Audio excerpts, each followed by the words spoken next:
बिस्मिल्लाहिर्रहमानिर्रहीम। अस्सलाम वालेकुम। इसाराना का सलाम कबूल कीजिएगा। इसाराना यूट्यूब चैनल, फेसबुक पेज पे आपको खुश आमदीद कहता हूँ। शाद रहें, आबाद रहें, जहाँ रहें अल्लाह की अमान में रहें। दायरे गैर में रहने वाले मेरे पाकिस्तानियों के लिए स्पेशल आई लव यू। आज हफ्ता है 20 ज़िलहज है, 6 जून है और 23 जेठ है। आज मैं पाकिस्तान के जो तारीख़ में जो चंद अफसोसनाक वाक़यात हैं उनमें आज का दिन भी मैं शुमार करता हूँ, अगर मुझे आप इजाज़त दें तो। और ये एक बदकिस्मत दिन है और मुझे तो एक तजज़ियाकार हूँ, मैं तो दीवार पे जो लिखा होता है उसे पढ़ने की कोशिश करता हूँ और आप तक भी वो पहुँचाता हूँ। मुझे जो दीवार पे लिखा नज़र आ रहा है वो कोई इतना अच्छा ब्राइट नहीं है। मैंने आज इस अलमिया के ऊपर बात करनी है कि जो हम अपने हाथों से हमने सबक नहीं सीखा है अभी तक। हमने मशरिक़ी पाकिस्तान गवा दिया, हमने सबक नहीं सीखा। हमने पाकिस्तान का ढांचा कमज़ोर कर दिया, हमने सब। अब हम एक और ब्लंडर करने जा रहे हैं। ये इतना खौफनाक ब्लंडर है कि अल्लाह पाकिस्तान की हिफाजत फरमाए। मैंने इसके ऊपर बात करनी है। मैं एक ट्रू पाकिस्तानी हूँ।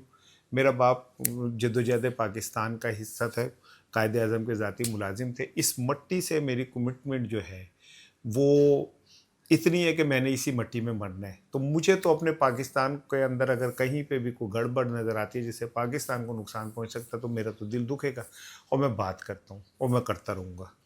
मेरे आज का वीलॉग का इम्पोर्टेंट मौजू ये है। दूसरी जानिब जो बड़ी इम्पोर्टेंट चीज़ है वो ये कि इस्लामाबाद को मैं ये जो 28वीं तरमीम में बार बार आपको कह रहा हूँ, इस 28वीं तरमीम से पाकिस्तान का ढांचा बदल जाना है।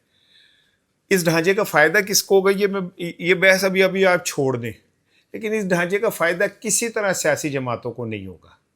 अब जो नई तजवीज़ आ रही है, आई एम सॉरी, ये बाल मुझे बहुत देर से तंग कर रहा है, माफ़ कीजिएगा। मैं मतलब आपके सामने यूं करके जैसे बाकी लोग बैठते हैं ये वो नहीं करता, मैं बोलता रहता हूँ, इसे भी उठा लेता हूँ, क्योंकि मैं आपसे कोई डायलॉग बाजी नहीं कर रहा, मैं तो आपसे गुफ्तगू कर रहा हूँ, बात कर रहा हूँ। जो नया ढांचा बन रहा है उससे मुझे ना ऐसा लगता है कि जैसे पाकिस्तान के फेडरेशन को ज़रा को हिलाने की कोशिश की जा रही है। कमज़ोर तो नहीं, मैं कमज़ोर ही कर चले कह देने कि मैं हर्ज क्या है। जैसे आज जलजला आया लाहौर, शेखुपुरा, उकाड़ा, सियालकोट, जेलम, फैसलाबाद, कसूर, नारोवाल में 4.8 का, तो उस चीज़ें हिल के रह गई। जो कमज़ोर ढांचा होगा वो गिर जाएगा। अल्लाह ताला सब पे अपना रहम फरमाए, अल्लाह पाकिस्तान की हिफाजत करे। मुझे ऐसा लगता है 28वीं तरमीम 27वीं ने ऐसे हिलाया, 28वीं ऐसे करके ये सब कुछ कोई अच्छे उससे नहीं हो रहा। इस्लामाबाद को जिस तरह एक अलहदा सूबा बनाने की काम हो रहा है, इसका किसको फ़ायदा होगा ये मैं आज के अपने प्रोग्राम में करूँगा। दो चीज़ें आप याद रखिएगा जो मैंने आपसे करनी है, लेकिन उससे पहले जो बम फटना था वो ये था। मैं आपसे कह रहा था ईरान और अमेरिका का मुआहदा हनूज दिल्ली दूरस। जो लोग जो इंटेल कोचोल और दानिशवर जो थे वो जो ये कह रहे थे कि बड़ा काम हो गया जी और अब अमेरिका का और हम उनको ऐसे साइन करा देंगे, और मेरे जैसे बंदे जब मैं आपको कह रहा था कि भाईजान ऐसा कुछ नहीं हुआ, तो शायद हमारा नफसियाती मसला ये है कि कोई बंदा इंग्लिश में आके को उल्टी सीधी बाबा ब्लैक शीप सुना दे ना, या Humpty Dumpty set on a wall सुना दे, तो हम कहते हैं यार बड़ा दानिश्वर आदमी है ये तो। और मेरे जैसा कोई देसी बंदा आके आपको दुनिया का कोई राज भी दे दे तो आप कहते हैं वो छड़ के चला गया, लमी लमी छड़ रहे। मैं आपको कह रहा था कि भाईजान ये मुज़ाकरात कर लें, जो मर्जी कर लें, इसका मुझे बतौर सहाफ़ी नज़र आ रहा था कि लड़ाई जो नज़र आ रही है ये वो नहीं है, लड़ाई कुछ और है। अब बम फटा है। बम ये फटा है कि ईरान और रूस के दरमियान जोहरी शोबे में ताउन के लिए 25 अरब डॉलर का मुफाहमती यादाश्त पे दस्तखत हो गए। ईरान और रूस ने 25 अरब डॉलर की मालियत का एक वसी एटमी ताउन मुआहदा तय किया है, जिसके तहत ईरान के एटमी ढांचे को वुसअत दी जाएगी। इस मुआहदे के जरिए दोनों ममालिक के दरमियान स्ट्रेटेजिक ताल्लुकात मजीद मजबूत। मास्को में मुनक्किदा ऑनलाइन कॉन्फ्रेंस में ईरान और रूस दोनों ममालिक के हुकाम और माहिरीन ने शिरकत की। ईरान के सफ़ीर काज़म जलाली ने खिताब करते हुए ये कहा जो कहा। अब आ जाएँ, आपको कहते हैं अहम मनसूबे में क्या क्या शामिल है। बोशहर न्यूक्लियर पावर प्लांट ईरान का, इस समय कहते हैं फ़ाल है। इसके दूसरे और तीसरे यूनिट ज़ेर तामीर हैं और 25 अरब डॉलर की सरमायाकारी से चलने वाला हरमज़ मनसूबा ईरान का सबसे बड़ा एटमी मनसूबा है, जो ईरान के निजी शोबे और रूस की सरकारी एटमी कंपनी रोसातोम के ताउन से तैयार किया जा रहा है। ऐप पे आ जाए थोड़ा मुआहदा, गल मुक गई है, गल वादे नहीं, गल मुक गई। अमेरिका और इसराइल का टारगेट था ईरान का एटमी प्रोग्राम। अमेरिका कहता था जी ये यूरेनियम मेरे हवाले करो, फिर गल अगे बढ़ेगी। उन्होंने तो मुआहदे कर लिया, अब उन्होंने तो इस रूस से मुआहदा कर लिया $25 अरब का, और जौहरी मुआहदा किया है जिसमें ये 3 मैंने आपको यूनिट बता दिए, न्यूक्लियर पावर प्लांट जो हैं ये भी शामिल है। अब रूस और ईरान के मुआहदे के बाद रूस इसका स्टेक होल्डर हो गया है यूरेनियम का भी, और इस रूस के पीछे खड़ा है चीन। ये जब ट्रंप बहादुर चीन का दौरा करके गया तो उसके फौरन बाद ही प्यूटन पहुंच गया। तो आपको समझ आनी चाहिए कि ये इंटरनेशनल इस्टेब्लिशमेंट के दरमियान जो एक जंग जारी है, ये जंग किस खौफनाक हद तक कहां पहुंच चुकी है कि अमेरिका की पूरी ख्वाहिश ये थी कि वो किसी तरह ईरान के यूरेनियम पे कब्जा कर ले। रूस ने बीच में छलांग मार के उन्होंने कहा कोई ऐसी कोई किसी को यूरेनियम नहीं मिलेगा, मैं ईरान के साथ $25 बिलियन का मुआहदा कर रहा हूँ, और जो उसके 3 न्यूक्लियर पावर प्लांट्स हैं वो जनाब अली हम उन पे काम करेंगे। अब अगर अमेरिका इधर मुदाखलत करता है तो रूस के साथ बराह रास्त मुदाखलत हो जाएगी, क्योंकि रूस उसके साथ एक इक्तिसादी मुआहदे में इंगेज हो चुका है। ये मुआहदे को आप समझ लें, दिफाई मुआहदा इसे समझ लें। अब जरा इस गेम को समझें। अमेरिका ईरान से यूरेनियम लेना चाहता है, अमेरिका के साथ हम खड़े हैं, ठीक है, हम ईरान के साथ भी खड़े हुए हैं, लेकिन हम अमेरिका के साथ इसलिए खड़े कि हम मुआहदा कराना चाहते हैं। रूस ईरान के साथ जाके खड़ा हो गया, रूस ईरान के साथ खड़ा हो गया।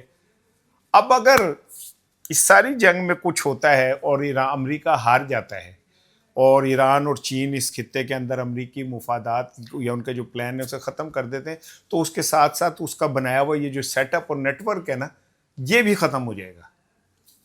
अब आप छोटा मुंह बड़ी बात कहेंगे कि ये मैंने कितनी बड़ी बात कह रहा हूँ आपसे, मैं दोबारा जुमला दोहराता हूँ, ज़रा गौर से सुने। अगर ये अमेरिका के जो अज़ाइम ईरान के साथ न्यूक्लियर प्लांट और बाकी मामलात के हवाले से हैं, उसमें अमेरिका को नाकामी होती है, और अमेरिका ने उससे पहले जो इस रीजन में अपना खिलाड़ी और अपनी फील्डिंग लगाई थी, और अगर ये अमेरिका नाकाम हो जाता तो फिर वो फील्डिंग भी वापस हो जाएगी।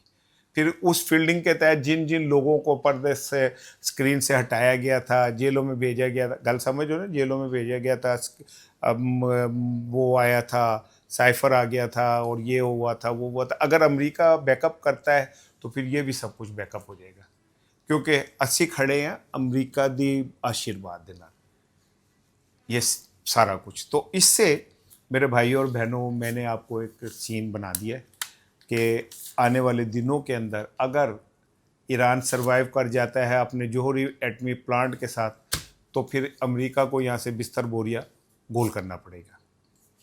गल समझ आ गई है तुम। दूसरी बात यह है कि कश्मीर के हवाले से मैंने कल भी कहा था, आज फिर कह रहा हूँ कि कश्मीर में जो गंद खेला जा रहा है वो बड़ा एक खौफनाक सीन बन गया है। अब जॉइंट एक्शन कमेटी को कलअदम करार दे दिया गया है। इंसदाद दहशतगर्दी की दफ़ा 214 के तहत कश्मीर में जॉइंट एक्शन कमेटी को कलअदम कर दिया। इतलात ये हैं कि जब आप मेरा ये वीलॉग देख रहे होंगे तो इंटरनेट मोबाइल नेटवर्क वहाँ पे बंद हो जाएगा। इसका मतलब है कि आज़ाद कश्मीर में एक एमरजेंसी की सूरत हाल हो गई है। कल मैंने आपको ख़बर दी थी कि 14,000 के करीब उन्होंने नफरी तलब की है, तो जिसका मतलब है 14,000 वो 6-7 हज़ार पुलिस मिला के कोई 20,000 के करीब जो हमारा सिक्योरिटी फोर्सेस हैं हमारी, वो लाइन आर्डर की सूरत हाल को कंट्रोल करेंगी। अब जब इतनी बड़ी तादाद में हमारे ये सारा कुछ हो रहा है, तो इसका मतलब है कि वहाँ कुछ छोटा काम नहीं हो रहा, कुछ छोटा मामला नहीं हो रहा। पीटीआई नू कुब्बे नू लैतरास आ गई है, वो उस कमेटी के पीछे खड़े हो गए। कमेटी ने जो कॉल दी है वो नो को दी है, जिसका मतलब ये है कि एक बड़ा तसादुम जो है वो आज़ाद कश्मीर में होने जा रहा है। अल्लाह ताला पाकिस्तान को नज़र बद से बचाए। मुझे नहीं समझ आ रही कि आप कश्मीरियों के जो उनके बुनियादी मुतालबात हैं उनको हम बजाय इसके कि हम बैठ के बात करके कोई रास्ता निकालें, हम क्यों ताकत के ज़ोर पे उसे हल करने की तरफ निकलना चाह रहे हैं। मैं किसी तरह भी इस एक्ट की हिमायत इसलिए नहीं कर सकता कि मुझे ये नज़र आ रहा है कि इस एक्ट के बाद वहाँ पे अनारकी फैलेगी। ये कोई तहरीक लब्बैक पाकिस्तान वाला मामला नहीं है कि इसमें वो दोनों भाइयों को आप उठाया कि साइड पे करो तो बस कोई नहीं, और मुरीद के में जो हुआ वो माजी का किस्सा बन जाए। माजी का किस्सा नहीं बनेगा, یہ پنجاب حکومت کے خلاف ایف آئی آر ہے، ایف آئی آر ہے، ایف آئی آر ہے، آج نہیں تو کل یہ ایف آئی آر جو ہے لکھی جائے گی. لیکن آزاد کشمیر کا معاملہ کچھ اور ہے. وہاں پہ وہاں کے ڈائنامکس ڈفرینٹ ہیں. پہلے بھی پچھلے سال بھی جب ایکشن کمیٹی نے وہاں سب کیا تھا تو اس کے بعد ہمیں ان کے مطالبات ماننے پڑے تھے. اب اگر فرض کریں ہم انہیں کچل بھی دیتے ہیں، طاقت سے کچل بھی دیتے ہیں، تو اس کا مطلب یہ نہیں ہے کہ ہم کشمیریوں کے دل میں کوئی اچھی ایک میسیج دے دیں گے. میں تو ایک پاکستانی ہوں، پاکستانی کے طور پہ آپ سے بات کر رہا ہوں کہ ہم وہ رول جو ہم نے لاہور، پشاور، کوئٹہ، کراچی میں اپنایا وہ مظفر آباد میں نہ اپنائیں. بھائی جان مہربانی کریں، وہ بڑا سینسٹیو بلکہ ہائیلی سینسٹیو علاقہ ہے. ایک طرف ہم نے گلگت بلتستان کے اندر پی ٹی آئی کو کالعدم قرار دے دیا اور اس کے ہاتھ پاؤں باندھ دیے. دوسری جانب ہم نے جوائنٹ ایکشن کمیٹی کا آزاد کشمیر کو کالعدم قرار دے دیا. پی ٹی آئی کا آپ نے اعلان نہیں کیا، یہاں آپ نے اعلان کر دیا. اور یہ دونوں جماعتیں یہ کہی جاتی ہیں کہ یہ عوام کی ترجمان جماعتیں ہیں. وہ ٹھیک ہے جو بھونپو صحافی ہیں وہ کہتے رہے کہ جی بیانیہ پٹ گیا اور یہ پٹ گیا اور وہ پٹ گیا. ٹھیک ہے، وہ ٹھیک ہے، روزی روٹی ان کی چلنی چاہیے، مجھے کسی سے کوئی مطلب نہیں ہے. میں نے تو یہ طے کیا کہ میں نے کسی بھی اپنے صحافی کے ساتھ پرسنل وہ نہیں کرنا. جو بولتا ہے بولتا رہے. میری پوری کوشش یہ ہوتی ہے کہ میں لڑائی کو اوائڈ کروں، اپنے دلائل پہ قائم رہوں، دلائل دوں اور بس ختم کروں. بہت سارے لوگ مجھ سے ہیڈ آن ہونے کی کوشش کرتے ہیں، اللہ ان کو خوش رکھے. لیکن میں یہی سمجھتا ہوں کہ طاقت سے آزاد کشمیر کے مسئلے کو حل نہ کریں، یہ آگ سے کھیلنے کے مترادف ہوگا. اب آ جائیں جی، یہ 28ویں ترمیم میں جو ایک نیا وہ شروع ہو رہا ہے جس کے تحت یہ کہا جا رہا ہے، انصار عباسی صاحب کی خبر ہے، وہ کہتے ہیں وفاقی دارالحکومت میں ایک منتخب حکومت قائم کرنے کی تجویز سامنے آئی ہے جس کا سربراہ وزیر اعلیٰ یا میئر ہوگا. اب وزیر اعلیٰ ہی ہوگا جب ایک صوبہ آپ بنانے لگے ہیں اور اس کی جو 27 رکنی اسمبلی ہوگی، 27 اس کے حلقہ انتخاب ہو جائیں گے، تو پھر آپ نے ایک نیا صوبہ ڈیولپ کر دیا. اب اس صوبے کی اہمیت کیا ہے؟ اس صوبے کی اہمیت یہ ہے کہ پھر وفاق براہ راست جو ہے، کیونکہ اس میں دو چیزیں جو ہیں نا، صرف ایک لا اینڈ آرڈر کی جو سچویشن ہے اور ایک کیا کہتے ہیں پلاننگ جو ہے، یہ وفاق کے ہاتھ میں ہوگی. باقی یہ صوبہ آزادوں کا بھی اس سے ذرا اندازہ کر لیں کہ ہمارے بہت سارے جو کوارٹرز ہیں بڑے جو ہیں مہربان، ان کے لیے آسانی ہو جائے گی. ایک ان کے پاس ایک صوبہ اس طرح کا آ جائے گا کہ لہر آمدنا بھائی، یہی میں کہہ سکتا ہوں، مولا خوش رکھے، سلامت رکھے. اور اگر اس طرح کر کے 24 لاکھ کی آبادی کے اسلام آباد کا ایک نیا صوبہ آپ بنا دیتے ہیں تو مقصد اس کا یہ ہے کہ کوئی ایک جگہ ماڈل ایسی ہو جائے جس پہ آپ کا مکمل کنٹرول ہو جائے. باقی صوبوں میں پولیٹیکلائز سارا کچھ ہوتا ہے یہ، تو شاید وہاں پہ اس طرح دال نہ گلتی ہو. لیکن بہرحال اس صوبے سے یہ ہوگا کہ آپ کا کہیں ایک مکمل طور پہ کنٹرول ہوگا. لیکن یہ جو ہم اس ڈھانچے کو ہلانے کی کوشش کر رہے ہیں، اسے ذرا احتیاط کی ضرورت ہے. پنجاب والوں کے اندر تو خیر فرسٹریشن بہت ہی بڑھ گئی ہے. آپ دیکھیں گے کہ کچھ دنوں بعد 28ویں ترمیم کے حوالے سے پنجاب میں بہت سارے سوشل میڈیا کے اوپر جو ہے لوگ باہر نکلیں گے اور وہ بات کریں گے. یہ وہی لوگ ہوں گے جن کو مسلم لیگ نون کی آشیرواد ہوگی. ان میں سے کچھ چہرے ایسے ہوں گے جو بانگے دول کہیں گے کہ ہاں ہم بات کر رہے ہیں، کچھ ایسے ہوں گے جو کہیں گے کہ نہیں ہم امپارشل ہو کے بات کر رہے ہیں. لیکن پنجاب کے اندر اگر 3 صوبے بنتے ہیں تو سب سے زیادہ چیخیں آپ کو شیر کی سنائی دیں گی جو کسی اور جانور کی آواز میں چیخیں مارے گا. لیکن یہ دم پہ اس کی پیر رکھ دیا گیا ہے اور آہستہ آہستہ اس پیر کا جو گرپ جوں بڑھے گی ویسے ویسے چیخیں آپ کو شروع ہو جائیں گی سننے کے لیے. سندھ کے اندر جو ایک خاص پٹی گوادر تک جائے گی، اس کے کو دفاعی نوعیت کے حوالے سے کہہ رہے ہیں کہ اس کا ایک علیحدہ وہ بنے گا.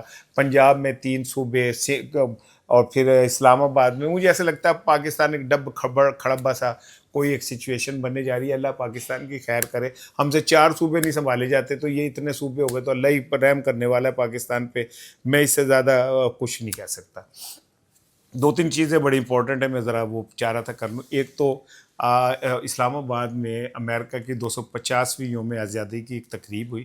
اس میں جو وہ ہیں نیٹلی بیکر ان کا نام ہے، وہ محل سفیر بھی نہیں ہے، وہ کیا نام ہے، کیا کہلاتا ہے اس میں فارن پالیسی کی زبان میں وہ ان کا کچھ اس طرح کا ہوتا ہے. لیکن یہ دو تصویریں میں آپ سے شیئر کر رہا ہوں.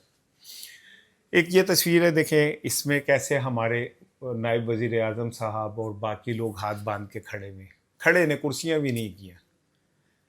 اور یہ دوسری تصویر میں آپ دیکھیں کہ وہ ایک بیٹھی ہوئی ہیں اور وہ خطاب کر رہے ہیں، سب کھڑے میں. یار اتنی کیا ہمیں غلامی ہو گئی، کیا ہو گیا، کیڑی قیامت آ گئی یار، کہ دنیا کا آٹھواں بڑی طاقت، میں تو آٹھویں بڑی طاقت کہتا ہوں اس وقت، دنیا کے نگاہیں جس ایک ملک کے اوپر ہیں، اور ہم ایٹمی قوت ہیں، ہم دنیا کی افرادی قوت کے حوالے سے ہم ٹاپ 5 ملکوں میں ہیں. ایسی کیڑی قیامت آ گئی ہے یار کہ ہم ایک وہ سفیر بھی نہیں ہے جس کے سامنے سب ایسے ہاتھ باندھ کے کھڑے ہوئے. یار غلامی کی انتہا کر دی ہم نے. بھائی آپ وہاں پہ بھیجیں اپنے جو اس لیول کے لوگ ہیں، پوری کابینہ اتھے کھڑی ہے. اور جو تصویریں میں نے نیٹلی بیکر کے ساتھ ہاتھ ملاتے ہوئے لوگوں تو لگتا ہے مجھے ڈالنا ڈگ پہ کدھرے، جیسے کہ چھوٹے بچوں کے سامنے کوئی بڑی رکھ دی جائے، کوئی شرم. یار اتنا کیا سوچتے ہوں گے امریکن ہمارے متعلق کہ یار کیوں جے لوگ نے اتنے غلامی کے مارے دانت نکل رہے ہیں، نہ تو بس نہیں چلے، باچیاں پاڑ کے کرنے چو باہر آ جائیں، ہاتھ ملاتے ہوئے اتنی خوشی کا اظہار کیا ہے. مجھے تو اسی لیے وہ بندہ یاد آتا ہے جو ٹانگ پہ ٹانگ رکھ کے ٹرمپ کے سامنے بیٹھا ہوا تھا. ٹرمپ پتہ ہے کیا کرتا ہے جب ہاتھ ملاتا ہے نا، ہاتھ ہی کھینچتا ہے طاقت کے اظہار کے لیے. انہیں اتھوں پھڑیا ہاتھ، ہاں نے ایک اتھوں پھڑیا تو پھڑ کے ہاتھ ملایا، نے کہا ہلا کے دکھا، اسپورٹس مین دا ہاتھ کاکا، ایسے ٹانگ پہ ٹانگ رکھ کے یوں کر کے پشاوری چپلی کے ساتھ. تو ایسے لوگ کہاں انہیں قبول ہوں گے؟ انہیں تو یہ غلام چاہیے جو ان کے سامنے ہاتھ باندھ کے ایسے کھڑے ہوئے. یہ تو تصویریں آپ دیکھیں ذرا، مجھے تو بطور پاکستانی شرم محسوس ہو رہی ہے کہ یار کن چھوٹے چھوٹے بونوں کو ہمارے سر پہ ہم بٹھا دیا گیا ہے. افسوس کا مقام ہے، میں اس سے زیادہ نہیں کہوں گا کہ یہ افسوس کا مقام ہے. میرے لیے تو شرمندگی کا بھی مقام ہے بھائی. اگر میں میرے دل سے آپ پوچھیں تو اب جاتے جاتے ایک میں یہ رپورٹ شیئر کرنے لگا ہوں جی میں آپ سے، کہ اس رپورٹ کو پڑھنے کے بعد میرا یہ دعویٰ ہے کہ پاکستان اگلے کئی دہائیاں شاید IMF کی غلامی سے باہر نہ آ سکے. آپ میری بات کو شاید سمجھیں گے کو میں جذباتیت میں کہہ رہا ہوں، میں خدا کی قسم جذباتیت میں نہیں کہہ رہا. پاکستان کو ایک رپورٹ کے مطابق اگلے 5 سالوں میں 123 ارب روپے کی ضرورت ہوگی. 123 ارب بلین ڈالر کی، سوری روپوں کی نہیں، 123 بلین ڈالر کی ضرورت ہونی. کتھوں آنے نہیں جی؟ کیا ہماری ایکسپورٹ بڑھ گئی ہے؟ صرف یہ جو میں آپ کو کہتا ہوں کہ میرے دیار غیر میں رہنے والے میرے پاکستانی ہو، آپ ہی ہو تو آپ ہی کما کے بھیجو، اور ایسی کیڑے کما کے بھیجیں؟ ہم تو آپ کے پیسوں پہ گڈیاں چلاتے ہیں، ہم آپ کے پیسوں پہ ٹائیاں باندھتے ہیں، کوٹ باندھتے ہیں، ہمارے بچے نوے نوے سوٹ پہن کے آپ کے پیسوں سے پیو اتھے مرنڈے ہوندے برف باری دے وچ کام کرتے ہیں. ایتھے جناب والی بچے گڈی دے ٹائر گھما رہے ہوندے نے، پوری قوم ہی آپ کے پیسوں پہ موجے کر رہی ہے. یہ 123 ارب ڈالر آنے کہاں سے ہیں؟